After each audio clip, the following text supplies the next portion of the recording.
Hello, English learners. Welcome to Learn with QB. Today we are going to talk about past perfect continuous tense. So, past perfect continuous tense is used to talk about an action that started in the past, continued for some time, and then stopped before another action happened. It's like telling a story about two actions.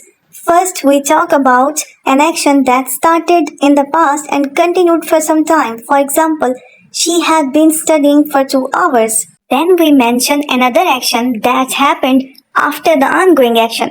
For example, she took a break.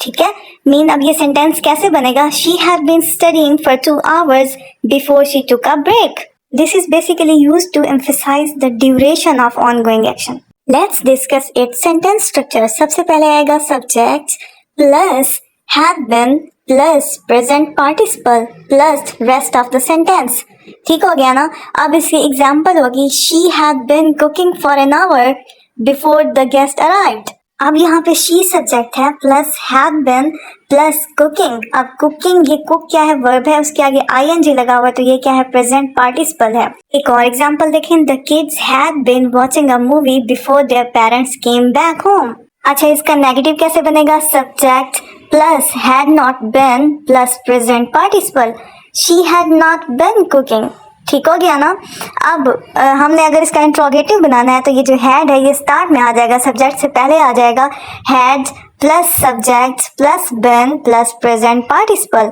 Had she been cooking plus rest of the sentence इस तरह से ऊपर वाला था ना the kids had been watching a movie अब यहाँ पे इंट्रोगेटिव में कैसे बनेगा had the kids been watching a movie before their parents came home अच्छा अब आते हैं how to identify past perfect continuous tense Urdu या हिंदी में इसकी पहचान होगी रहा था रही थी रहे थे अरे ये तो पास्ट कंटिन्यूअस टेंस की भी यही पहचान थी हमें कैसे पता चलेगा ये पास्ट कंटिन्यूअस टेंस है या पास्ट परफेक्ट कंटिन्यूअस टेंस है तो यहाँ पे डिफरेंस ये है टाइम रेफरेंस का ठीक है यहाँ पे पास्ट परफेक्ट कंटिन्यूअस टेंस में ये क्या होगा टाइम मेंशन होगा अब जिस तरह से है वो 2 घंटे से किताब पढ़ रही थी ठीक है एक और एग्जांपल देखें वो 5 बजे से क्रिकेट खेल रहा था अब देखें ना आपने दोनों के एंड में रहा था रही थी थे बट यहाँ पे आया हुआ है 5 बजे से या 2 घंटे से या 3 घंटे से या सुबह से ठीक है ये टाइम रेफरेंस बहुत इंपॉर्टेंट है इसकी पहचान के लिए सबसे पहले आप देखें ना अगर इंग्लिश में कैसे पहचान करेंगे आपने सबसे पहले देखना है सेंटेंस में हैड बीन ठीक है हैड बीन होगा और आगे अगर आईएनजी लगा हुआ हो प्रेजेंट पार्टिसिपल हो तो इसका मतलब है ये क्या है ये पास्ट परफेक्ट कंटिन्यूअस टेंस है और दूसरा आपने देख लिया सिग्नल वर्ड्स जिस तरह से मतलब ये सिंस फॉर का यूज हो गया बिफोर आफ्टर का हो गया ठीक है ये जो टाइम रेफरेंसेस है ना सुबह से कल से 2 घंटे से 3 घंटे से इस तरह से आप आराम से पहचान सकेंगे कि ये पास्ट परफेक्ट कंटिन्यूअस टेंस है अच्छा एक सेंटेंस देखें she was cooking the dinner before the guest arrived एक और सेंटेंस देखें she had been cooking the dinner before the guest arrived दोनों में कंफ्यूजन है ना अब ये जो पहले वाला है ना शी वॉज कुकिंग डिनर ये क्या है ये पास्ट कंटिन्यूअस टेंस है अब ये इसमें क्या डिफरेंस है ये ना उस टाइम एक्शन हो रहा था एट दैट टाइम वो कुकिंग कर रही थी ठीक है अब अगर शी हैड बीन कुकिंग था तो अब यहाँ पे वो एक्शन वो उसने कुकिंग स्टार्ट की थी ठीक है अब वो कंप्लीटेड एक्शन है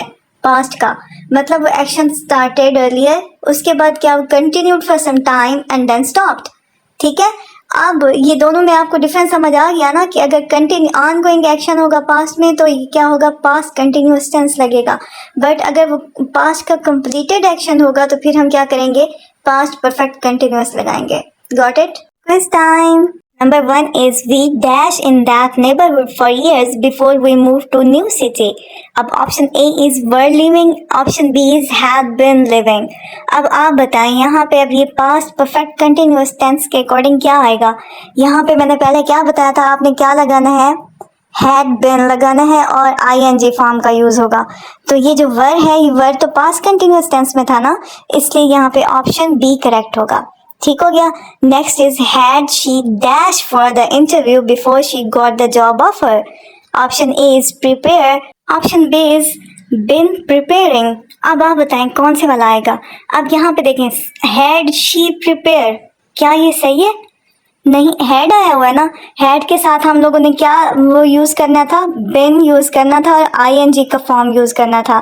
तो अब ऑप्शन ए तो करेक्ट नहीं हो सकता, इसलिए ऑप्शन बी आएगा, had she been preparing for the interview. ठीक है, next is he dash at the airport for hours before his flight was finally announced. Option A is was waiting and option B is had been waiting. अब आप बताएं क्या आएगा यहाँ पे, क्या यहाँ पे ही वाज वेटिंग आएगा? देख लें आप, यहाँ पे ही हैड बिन आएगा। ठीक है, हमेशा याद रखें पास्ट परफेक्ट टेंस के, पास्ट परफेक्ट कंटिन्यूअस टेंस के साथ हैड बिन और आईएनजी लगता है। ठीक हो गया, option B is correct. Next is the children dash in the park all afternoon when it started to rain. Option A is were playing, option B is had been playing.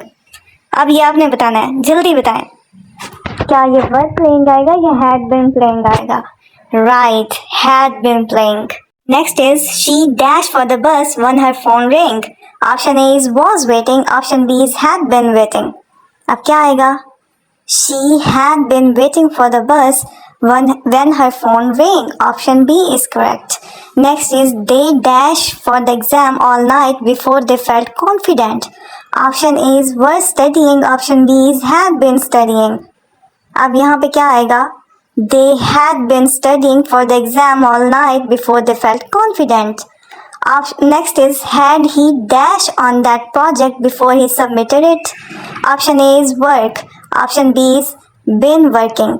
अब यहाँ पे क्या आएगा? Had he work on that project आएगा या had he been working आएगा? Had के साथ हमेशा बिन आता होता है और आईएनजी आता है पास्ट परफेक्ट कंटिन्यूअस में, इसलिए option B is correct, had he been working. Next is the team dash their routine for hours before the competition. Option A is had been practising, option B is was practising. Yes, बताएं, बिल्कुल correct है कि had been practising आएगा। अब आपको समझ आ गई है आई थिंक।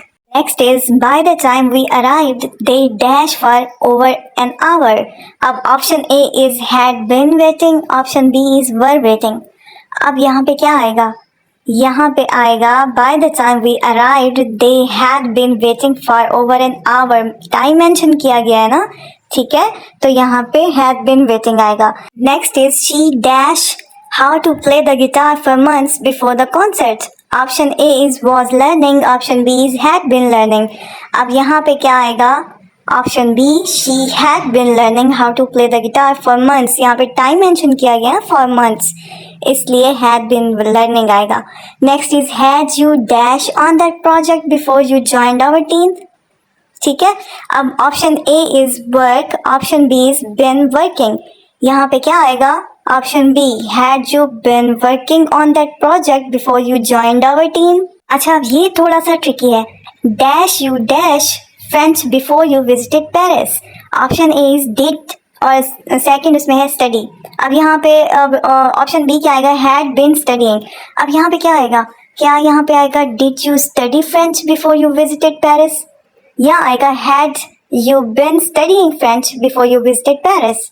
अब देखें, अगर हम ये डिड वाला ऑप्शन सेलेक्ट करते हैं, did you study French before you visited Paris, तो ये सही नहीं हो सकता क्योंकि डिड के बाद तो हम सेकंड फॉर्म यूज ही नहीं करते। इन्होंने तो यहाँ पे विजिटेड लगाया हुआ है, ठीक है, इसलिए हम क्या करेंगे, डिड के बाद तो फर्स्ट फॉर्म आती होती है, इसलिए हम लोगों ने अब सेकंड ऑप्शन यूज करना है, had you bin studying French before you visited Paris. ठीक है, फॉलो फॉर मोर।